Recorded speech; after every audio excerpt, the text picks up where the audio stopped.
राजर्षी छत्रपती शाहू सभागृहाच्या प्रवेशद्वारावर काळी बाहुली।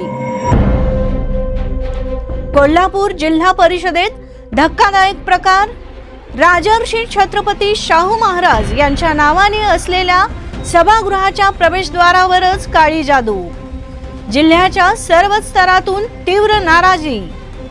हा प्रकार पुरोगामी कोल्हापूरच्या परंपरेला काळीमा फासणारा असून प्रशासनाच्या भूमिकेवर प्रश्नचिन्ह निर्माण करणारा आहे।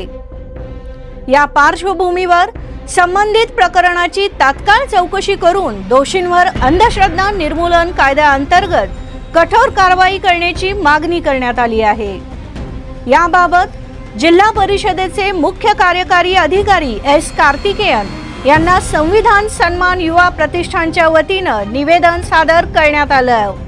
निलेश बनसोडे यांनी प्रशासनाने अशा अंधश्रद्धाजन्य प्रकारांवर तात्काळ आणि कठोर कारवाई करून विज्ञाननिष्ठ व धर्मनिरपेक्ष मूल्यांची अंमलबजावणी करावी अशी ठाम भूमिका मांडली आहे।